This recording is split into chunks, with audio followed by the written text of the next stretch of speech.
Welcome to the Locks and Dogs NFL Picks Podcast, Week 12 edition. We've got the NFL locks and a few dogs you need to hear, and the podcast starts right now. Hey again, everybody. This is Matt. This is Mark. Welcome back to Locks and Dogs NFL Picks Podcast. Mark, Week 11 in the books. You get the crown this week, my friend. The king of Week 11 over here. On the Ravens, Texans, Cowboys, Jags, Steelers, Niners, Eagles, Vikings, on everything. I mean, well, not quite everything. Just about. I mean, you couldn't miss, man. My dog didn't hit. The Jets didn't. Yeah. The Jets didn't do too much, but yeah, it was a decent Week 11. Two pushes, which is rare. Yeah, the Packers and Chargers by 3, and then the Raiders and Dolphins by 12. So yeah, I was awful. Actually, if you bet things a bit later in the week, like for example, like the Raiders actually, if you could get the Raiders like plus 14.5, that covered. The Buccaneers you could have gotten at plus 13.5. They covered. I was Captain Hook with that one. I bet that one late, and I got the hook. So it's not going to show up on as a win because we picked it at 11.5, but the actual bet that was made was in fact a dub. So yeah, it was a bit deceiving as far as the wins and losses this week. But you're definitely the king of Week 11, and I hail the king. Thank you. Well, it's on to Week 12. On to Week 12. Now, Mark, you ready to dive into this Thanksgiving slate? Let's do it. Okay. First game, Thanksgiving Day. Packers at Lions. Lions are laying 7.5, over at 47. Mark, how are you kicking off your Thanksgiving? Well, I'm going to be kicking off the Thanksgiving with turkey, mashed potatoes, and the Lions minus 7.5. All right, I'm going to join you with Detroit minus 7.5. Simply put, I love this match. Last time we saw these two teams play, the Lions' offensive line absolutely bullied the Packers' defensive line, and same vice versa. They really won the line of scrimmage on both sides, and I kind of see the same. I don't see that this really being any different. This is a bad matchup for the Packers in the trenches. This is a really rough matchup for the Packers offense versus the Lions defense as a whole. This might be close at halftime, but I really think the Lions are going to blow the doors off in the second half. Pick up a couple of late touchdowns and just kind of coast to an easy double-digit victory over a Packers team that is going to be without Aaron Jones. That's probably going to be one of the key guys are going to be missing on Thursday. So you're going to have to rely on A.J. Dillon, and there's just nothing dynamic about A.J. Dillon. He's just kind of there. And he's good for the 3 yards in a cloud of dust. If you need that every carry, he's your guy. Yeah. So. Yeah. No, the Lions, they didn't look so great in the first half against the Bears last week, but they showed how resilient they are by stepping up against that woeful Bears defense. Packers, I mean, they don't look too good either. On the road, Jordan Love on the road, especially in a game that's going to get eyeballs on it. All right, next up, you're going to follow that with. Next up on the list, Commanders at Cowboys. Cowboys minus 11, over under at 49. Early action on this one. 58% of the bets in the spread coming in the Cowboys. 78% of the bets in the over. This over has actually moved 3 full points since it's gone live. Started at 45, up to 48.5. And moneyline bets, 79% coming in the Cowboys. Mark, what say you? Well, we've discussed in the weeks past how Cowboys are, the bum slayer of the NFL. Yep. I don't think if you can, Commanders fit the definition of a bum. I like the Cowboys plus 11 at home on Thanksgiving. Okay. I think Jerry's going to be enjoying that pumpkin pie. The only concern I have here is are the Commanders only 3 points better than the Giants? So I'm kind of concerned that this might be too many points. But again, the Cowboys are the bum slayer. They're 7-3 ATS, 7-3 straight up. Yeah, but we've seen them cover double-digit point spreads before. Yeah, well, against the Giants, against the bums. Yeah, Giants, Panthers. Yeah. I think the Commanders fit the bum description. Yeah, I think they do too, especially after losing to the bum-ass Giants at home. I'm with you. Yeah, lay the 11. Okay, next up on the list, the late game here. 49ers at Seahawks. 49ers laying 6.5, over under at 43. The early action on this one, 81% of the bets in the spread come in the 49ers. 74% of the bets come in the under. And 90% of the money line bets coming in the 49ers. Double check status on Geno Smith for this one. I believe he left the game and returned to the game last week, but there's still supposedly his status for this week is still a question mark. So just make unless you want to bet on Drew Lock, I would double check his status before heading into this one. The line move indicates that he might not be there. Well, also consider, I think Kenneth Walker might be out for this one also. I think he's injured. Oh, they got Zach Charbonnet. It's not that big of a drop-off, I feel. So, either way, for this one, it's 49ers on the road in a night game. If Geno was 100% healthy and I knew he was starting, I would take the Seahawks. If there's a chance that Drew Lock could be the starter, I kind of want to I kind of want to take the 49ers. So let that be your guide. Gun to my head, I'll lay the 6.5 with the 49ers. Yeah, it seems like the 49ers have gotten out of the slump they were in for the past couple weeks. I think they roll over the Seahawks. They've looked pretty impressive. I feel like this is another backdoor game for them, though. I feel like they leave the back door open a lot. Yeah. For some of these backdoor covers, so either way, I would just double check status on everybody just to kind of make sure. Again, gun to my head, I'm leaning 49ers. I don't feel as strong about it as Mark does, but I think that's the side you want to be on. Next up, Dolphins at Jets in the Black Friday game. Numbers on this one: 73% of the bets. It's Dolphins -10 is the spread that I have, and over under at 41. 73% of the bets coming in the Dolphins. 53% of the bets come in the under. This under has moved 4.5 points since it opened. It's a sign of Tim Boyle taking the reins. I'm kind of surprised it moved that much, just because I don't think there's that big of a difference between Zach Wilson and Tim Boyle. The results they produced against the Bills were really, really similar. And the money line, 88% of the bets coming in the Dolphins. I just don't think the Jets can score. The only hope they have really is, to force feed Breece Hall as much as you can, keep the ball out of Tim Boyle's hands, and just kind of hope the defense can keep it close. I think that's the calculus. But, they could have been doing that all year long, but they keep giving it to Zach Wilson. I mean, if they give it to Tim Boyle, I don't think. Well, I mean, I guess they feel that they like some of their receivers. I guess they feel, Garrett Wilson and, Lazard and some of the other guys they kind of like. That crappy tight end that's always dropping the ball. Yeah. Conklin. I've never seen it. I'm sorry. I think I saw Zach Wilson throw 87 passes his direction. I think he caught one of them. Yeah. It was either a bounce or a bounce off his hands.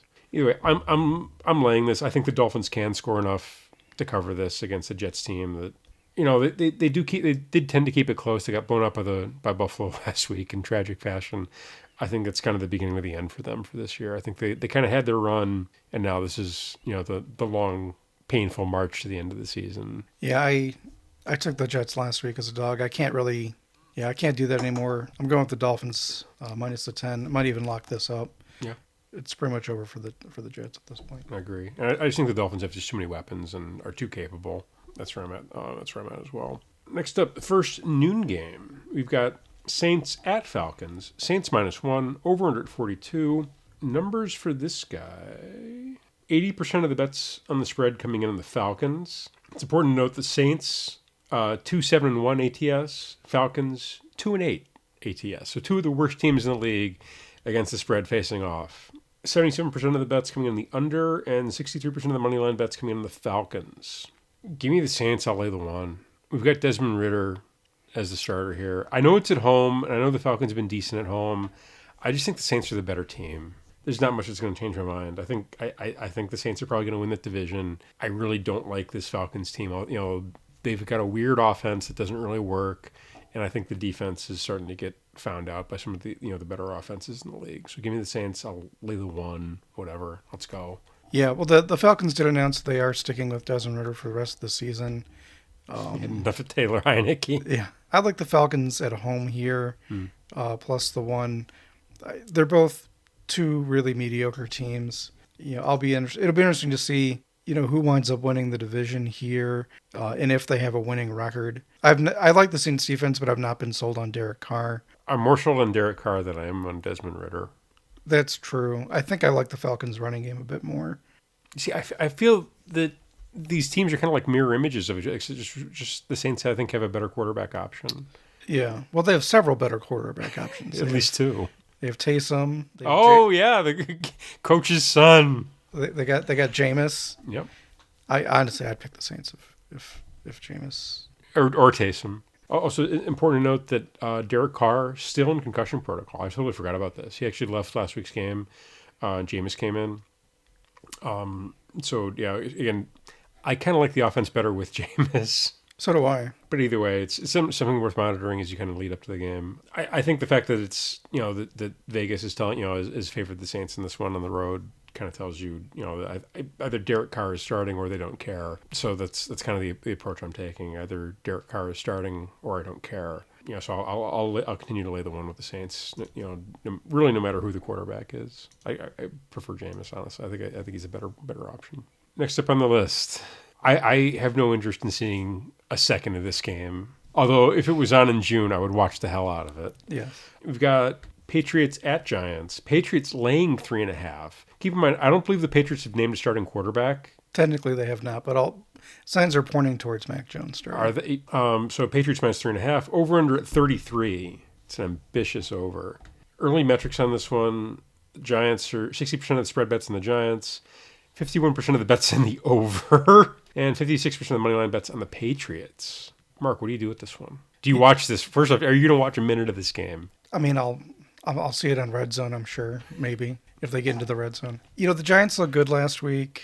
The Patriots have not looked good all year, especially that last game that they lost. I think the Patriots hate each other. Yeah. I'm going with the Giants as a home dog here, plus 3.5. Yeah, the Patriots just seem lost. It seems like they don't have answers for anything. Meanwhile, the Giants with was it Tommy DeVito? Yep, and the family. They might have figured something out last week. Yeah, I think they might have as well. Honestly, this is going to be an ugly game, no matter which way you slice it. So give me the 3.5 points. Let's go. This might be my dog.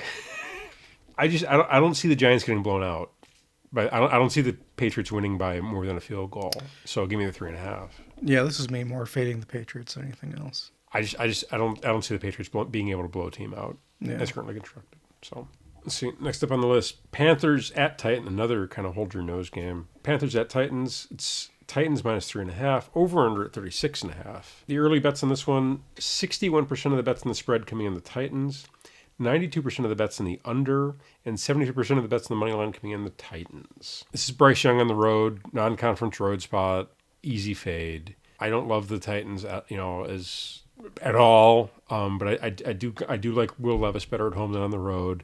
And I kind of like that the Titans running game matching up against the Panthers defense. Also, I feel like Will Levis can throw the ball. He's not going to, him throwing the ball is a bit safer against this Panthers pass defense. And also, I just think Bryce Young is awful. The size is clearly an issue. He can't really read defenses, and he doesn't run enough to really make it interesting. I don't. This is me kind of not really respecting the Panthers at all. I'll lay the 3.5. Give me the Titans. Let's go. Yeah, I'm going with the Titans minus 3.5. Also, again, it's more fading the Panthers than anything else. The Panthers on offensive defense have looked terrible. Will Levis at times has looked impressive. The Titans, he's looked better than Bryce Young has. Yes, absolutely. Yeah. For a guy who's a first overall pick, I haven't seen any of it. No. Next up on my sheet, I got Steelers at Bengals. Steelers laying 1. Over under at 34. The early numbers here: 61% of the bets in the spread coming in on the Steelers, 73% of the bets coming in the under, and 66% of the money line bets coming in on the Steelers. I don't think much of Jake Browning as a starting quarterback in the NFL. I think the Bengals without Joe Burrow look exceptionally mediocre across the board, and that's the biggest thing is that they've kind of lost their heart. Maybe they can circle the wagons and get a win here and there. I think they've gone from a potential playoff team to kind of an also ran, whereas the Steelers this is their they fired the offensive coordinator that everybody apparently hated. So this is the week that everybody should come into this one with a bit more positive energy. If anyone knows how to harness that, it's probably Mike Tomlin. So yeah, give me the Steelers. I'll lay the 1. Yeah, that's I like that Steelers defense. I think it travels. I don't like this Bengals offense with Jake Browning at the helm. Honestly, I think it's kind of like a ripple effect. It's going to affect Jamar Chase. It's going to affect Joe Mixon. Not sure if T. Higgins is coming back. If he's still injured or not. I think he's still questionable. Yeah. So it wouldn't shock me if he missed this game. Just because why would I? Why? I can either sit one more out where I don't have to try to catch passes from Jake Browning, or I can play with Jake Browning. Guess what I'm picking? Yeah, I'm laying the 1 with the Steelers. Yeah, I'm going with the Steelers minus 1. Yeah, I think they get a bounce from the OC firing. Kenny Pickett might have the best game of the year so far against the Bengals. Their Bengals defense is still good, but what's odd to me is we've watched a lot of Steelers games, this year, and I haven't. The games that I've seen and the series that I've seen, I never really thought it was the play calling that was the issue. But I thought it was more of an execution thing. Yeah. So maybe it's a preparation thing where they feel that they weren't getting ready. I haven't the play calls don't really offend me. Like it's not they're not running the three consecutive screen passes. Yeah. Or the two consecutive the two screen passes followed by a quarterback draw. Their offense, they look to drive the ball down the field. They look to run the ball when they need to.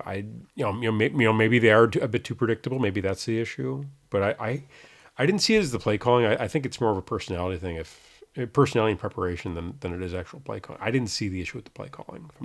Next up, Buccaneers at Colts. Colts minus 2.5. Over under on this one is at 43.5. The early numbers. 64% of the bets in this one have been made in the Buccaneers, 54% of the bets in the over, and 52% of the money line bets in the Colts. Okay, we got Gardner Minshew, all right, another backup quarterback, starting at home against Baker Mayfield. I like this Colts team. Yeah, so do I. I kind of want to lay the 2.5. I'm not going to lock it. I'm probably going to bet it. But yeah, give me the Colts minus the 2.5. The Buccaneers, they've been kind of like a backdoor covering darling for me this year. I think I've picked up like 2 or 3 backdoor covers with them. I just, it's again, non-conference road spot, Baker on the road. I don't think Indianapolis is necessarily going to be super hostile, but, it's still the Buccaneers have to travel for this one. So, give me the Colts at home. I'll lay the 2.5. I think they win by field goal. Yeah, I like the Colts at home. Should be noted that the Colts released Shaq Leonard today. Basically he had a handful of injuries in the past, and they decided to part ways with him. There are some rumors that the Bears might be looking to pick him up, considering his connection with Eberflus, but I don't see that happening. But yeah, I like the Colts at home minus the 2.5. I haven't been too impressed with the Baker Bucks this year. I like the Buccaneers defense. Backdoor Baker. I like the Buccaneers defense. Not so crazy about Baker Mayfield as a quarterback. Backdoor Baker. I'm not going to say it. I know you're not. But yeah, give me the Colts minus 2.5. Jaguars at Texans. Jaguars laying 1.5. Over under 48.5. Early metrics on this one. 55% of the bets in the spread coming on the Jaguars. 80% of the bets coming in the over. This one has moved up 2 points from it opened at 45.5, or 3 points rather. Opened at 45.5. And the money line, 51% of the bets coming in the Jaguars. I know what you're thinking. What am I thinking? You've taken the Jaguars literally every week for the entire season. Have I? I'm pretty. I don't think you've ever skipped a Jaguars bet. Maybe I'm just a Trevor Lawrence fan. I think you might be. You and Goldilocks skipping hand in hand while he fails to cover games. Yeah. No.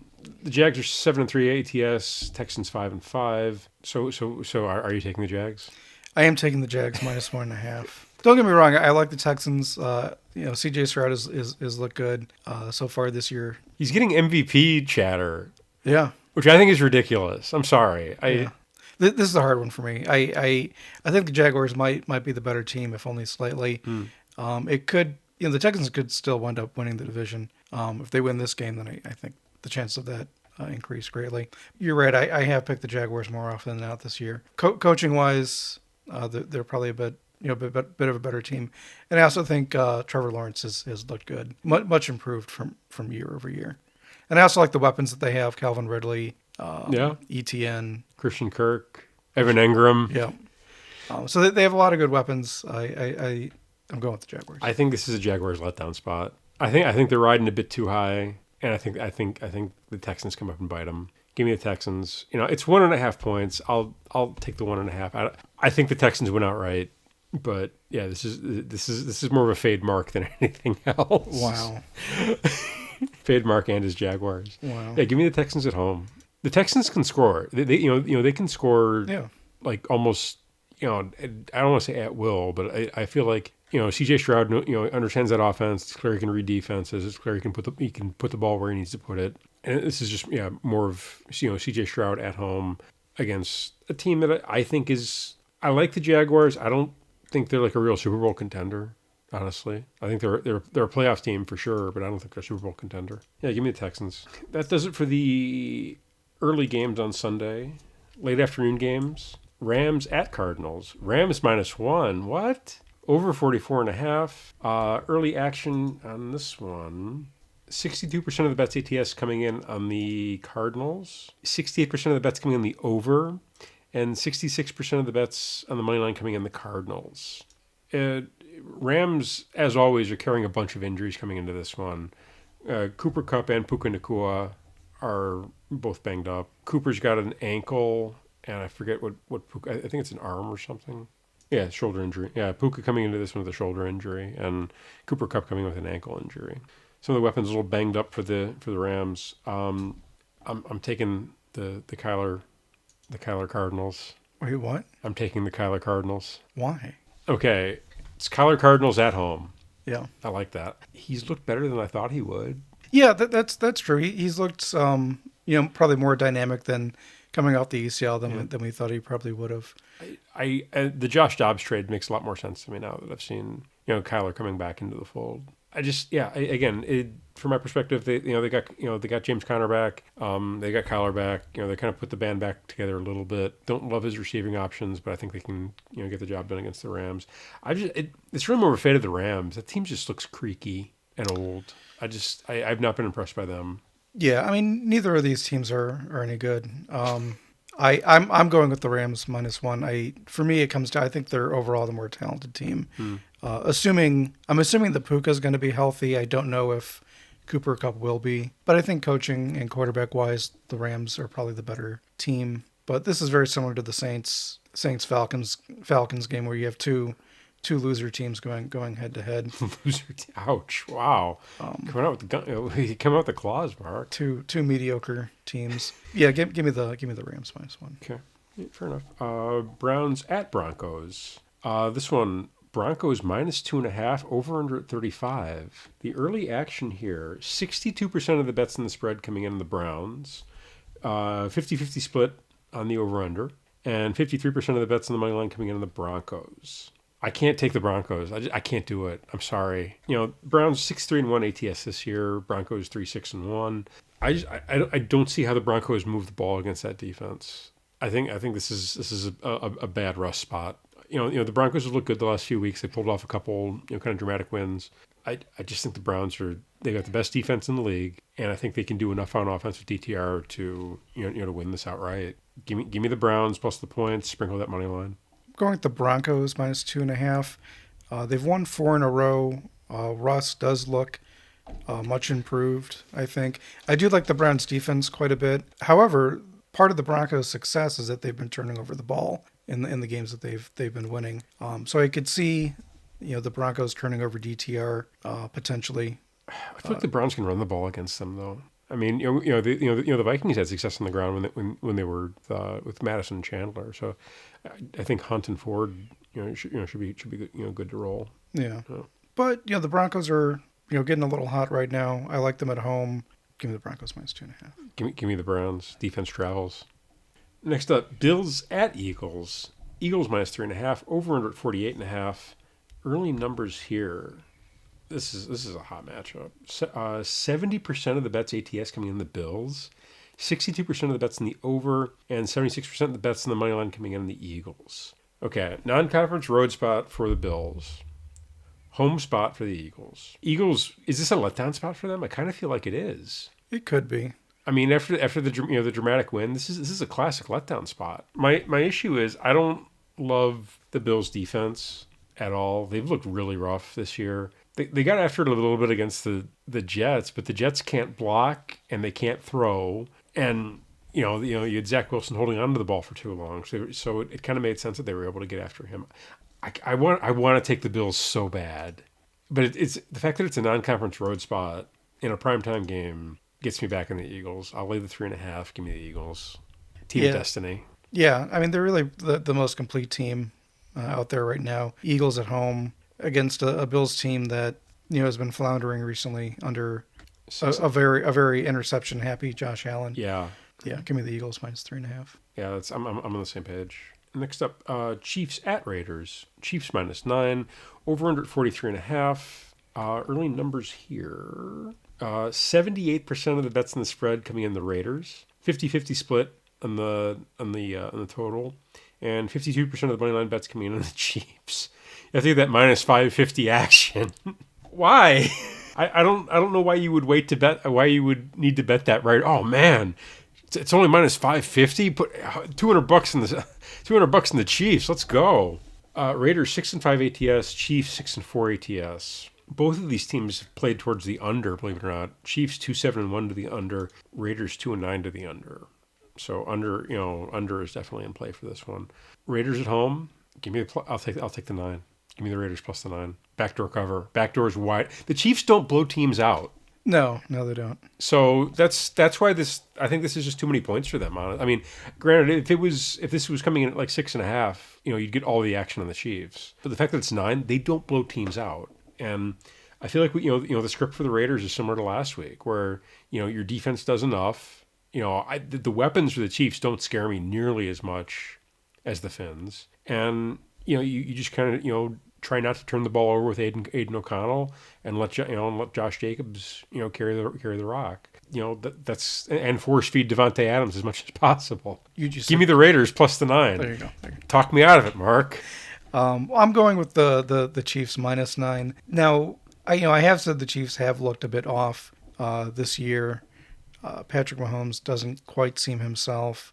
Well, he doesn't have anybody. That's true. You're gonna fumble this. You're gonna fumble this one as bad as MVS. Yeah. You're gonna drop this one like Justin Watson. Yeah. But yeah, there's something going on. Wow, everyone really bounced off your hands like Travis Kelce. There's something going on there. The mainstream media will tell you it's all Taylor Swift's fault that the Chiefs haven't been performing. I like them against the Raiders. I don't think the Raiders are great. I don't think they're great either, but again, they've got the high energy coach, and I think they've kind of figured out a game plan that works for them. I like that defense a little bit. Not I wouldn't start them in fantasy, but I think there's enough on that defense to make it interesting against a Chiefs team that they're coming off the bad loss. Everybody's going to be asking questions about MVS all week. I'm kind of surprised he's still with the team.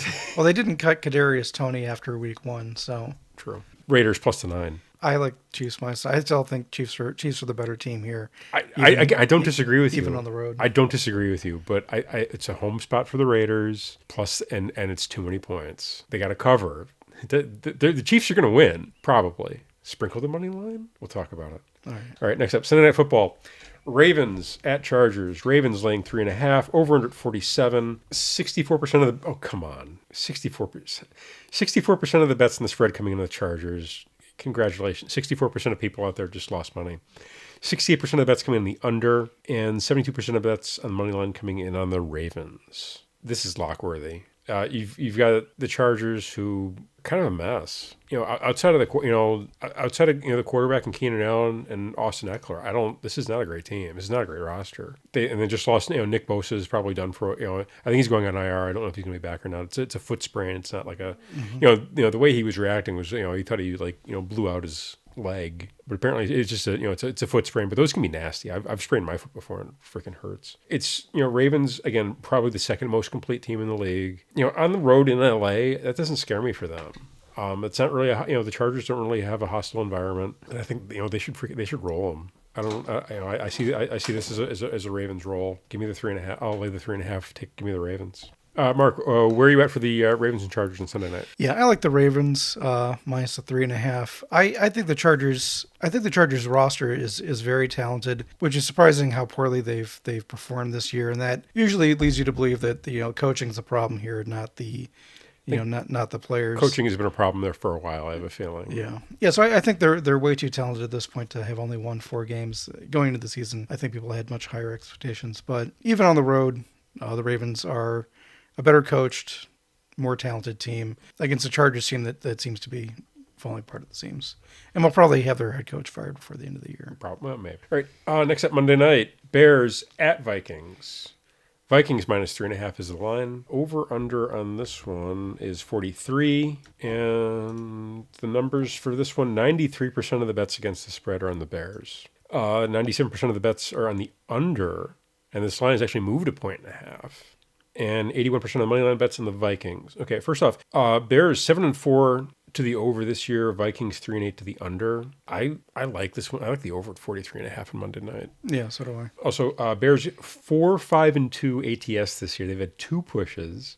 Vikings 7-3-1. I don't understand what 93% of bettors are doing. I'm laying the 3.5 points with the Vikings. Better team, better prepared, just better better defense. I think they can do what they want against that Bears defense. I've still not been impressed with them at all, and I don't trust the Bears offense. I know Justin Fields. Look, they did the right thing. He ran the ball like 18 times. Mm-hmm. It went over 100 yards last week. Let's go. But I don't trust them to do it 2 weeks in a row. I think that was more of a trend from last year, because if you remember, both times the Bears played the Lions last year, Justin Fields absolutely roasted them. So I think that was more of them trying to capitalize on something they saw last year as opposed to something they were going to do week over week. So keep an eye on the Justin Fields rushing attempts totals. My guess is the books are going to juice it all the way up, like 13.5, 12.5. I would look to ride the under on that one. Smart money. So I've laid out my case for the Vikings minus 3.5 at home Monday night. Dead ass Bears. What say you, Mark? Going with the Bears plus 3.5. Now, here's the thing. I don't expect the Bears to win, but here's the deal. I do think they can cover. The Bears' offense for the vast majority of the game against the Lions last week with Justin Fields looked very good. Yes. Yeah. Up until the last 3 minutes of the game, they knew what they were doing. Yes. So, yeah, I think the Bears can cover. I don't see the Bears winning. As long as the Vikings don't use Josh Dobbs as a running back, I think they'll be in good shape. Pastronaut needs to stay in the pocket. Yes.